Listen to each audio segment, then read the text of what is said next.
Elijah A. Davidi, speaking to you from Jerusalem, the capital of Israel, speaking to you on behalf of Brit Am Hebrew Nations. We are now discussing proofs from Bible, from biblical books concerning lost 10 tribes of Israel.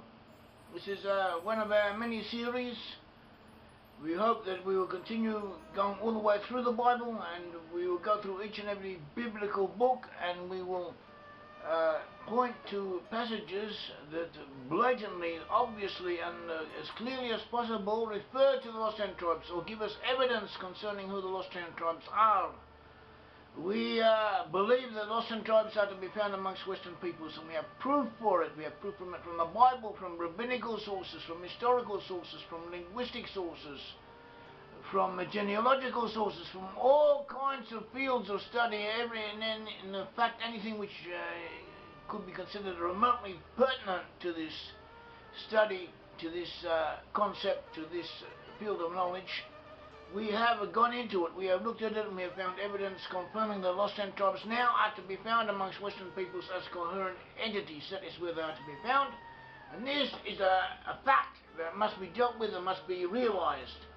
So, one of the proofs, one of the best proofs we have, or one of the major proofs we have, is concerns the book of Genesis. Is the first book of the Bible. It is all books of the Bible are, in a sense, equally pertinent. They're all the Word of God, but the Genesis is usually the first book of the Bible that we read.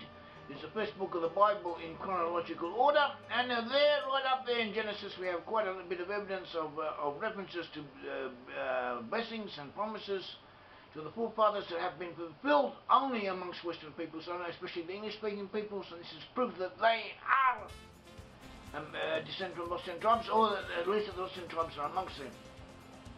And we're going to go through these, through the Bible, and now through the book of Genesis very quickly. We're not going to quote the relevant verses, we're just going to give our understanding of these verses. People who want more details can see our other works. We have a lot of works. We have books and publications, and we also have numerous articles on our 2 websites, and you can go to there and you can see the explanations and the detailed developments and elaborations on points that we're going to speak about now.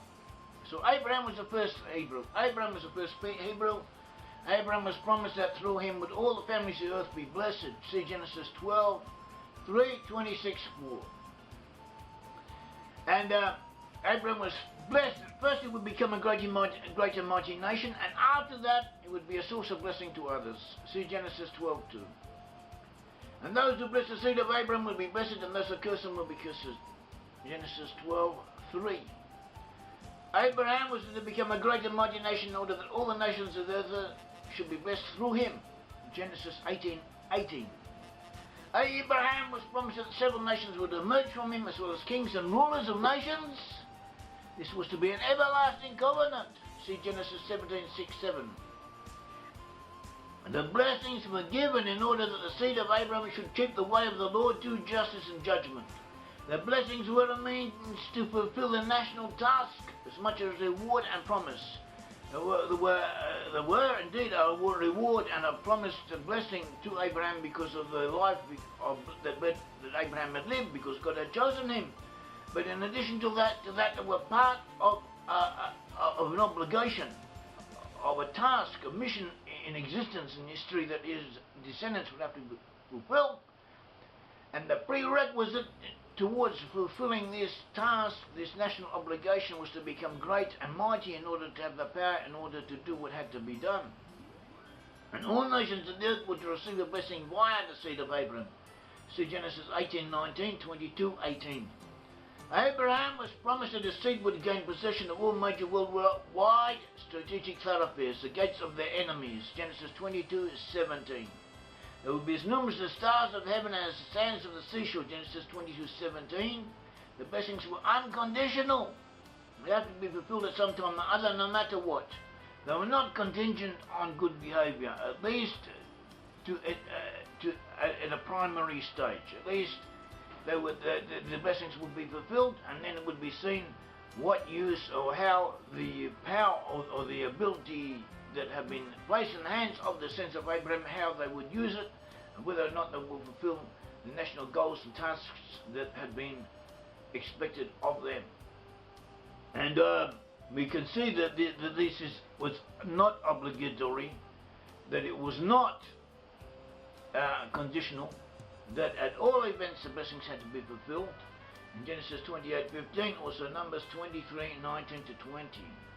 And all of the blessings and proofs that we're speaking about all have to be considered as one whole, one group of indications, with each separate part standing independently, but also complementing and supplementing and filling out all of the others.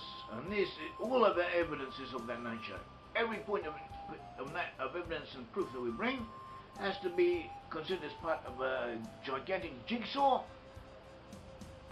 with the evidence, with each portion being important in its own right, but much more important when it's seen as part of the whole picture. And the covenant with Abraham was transferred to Isaac. Isaac was the son of Abraham. Isaac begat twins, Esau and Jacob.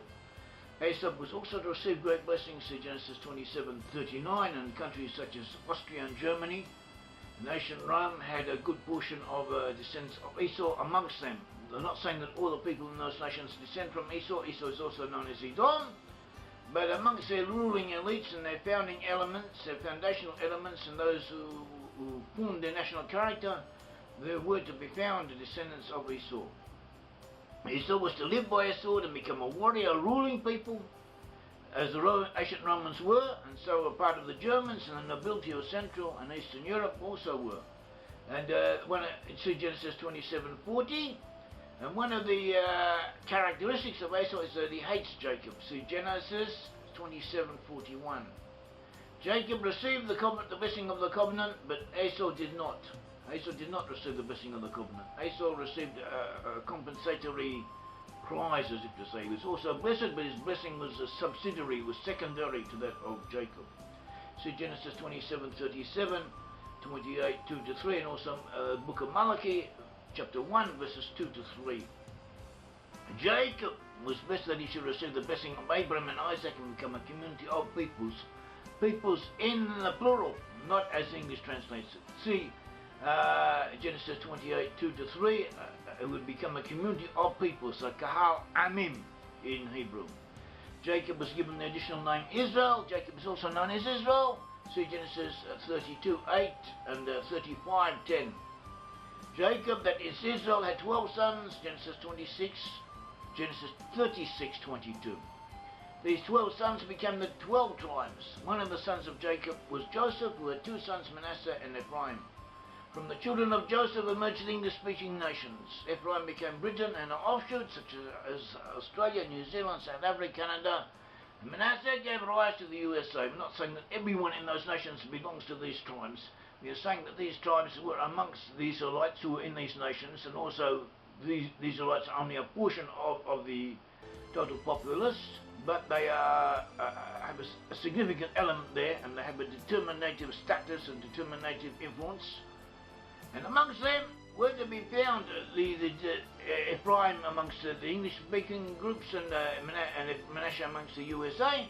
And Manasseh, Dugma, for instance, in the USA was to have a determinative evidence. He was to influence the national character in the USA. So from the point of view of a biblical perspective from Scripture, we can consider the USA as to fulfill the task or the destiny of Manasseh. Ephraim would be great as soon as he became a nation. As soon as he became an independent entity, Ephraim would spring to glory, would immediately become a great nation. Even though at the beginning he would lack the population and economic base, he would be great straight away. Manasseh would also be great, but Manasseh would be great later, as the USA indeed was. And Manasseh would be greater much later. And also Manasseh would also take his greatness, assert himself, his power, when he had the power, when he had already grown, when he had an enormous population, and he began to develop his economy and his industry. Only then did Manasseh express himself, and that is what the USA did. And this was prophesied would take place. This was what was prophesied would take place. And this epitomized the differences between Ephraim and Manasseh.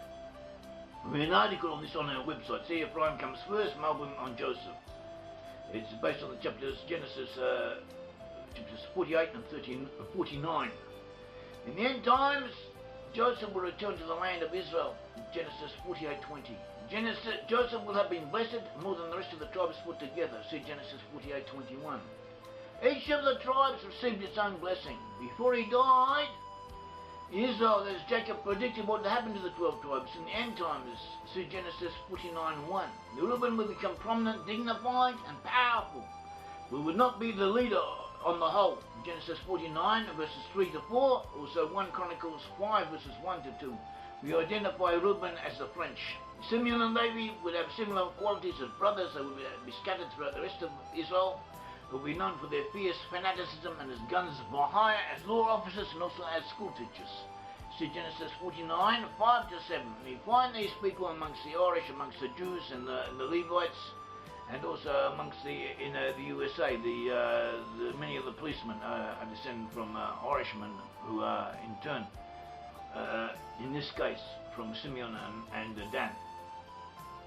The righteousness of Judah will be acknowledged by the other tribes. The ruler shall come from Judah. He will be an old new nation like modern Israel. That's what it says, that he will be like an old line and a new line. And Stephen Collins, our friend Stephen Collins, pointed out that this is the state of Israel. The state of Israel is both an old nation and a new nation. An old new land.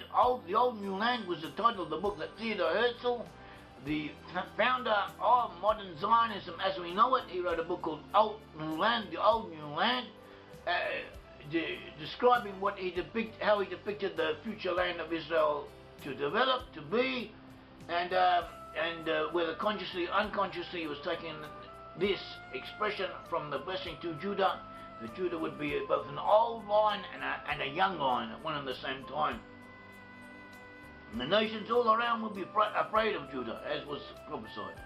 The Messiah shall come from Judah, and the Messiah will bring about an ingathering of the tribes. Judah, or the Messiah, on behalf of Judah, will take revenge on all those who persecuted Judah in the past. See Genesis 49, verses 8 to 12.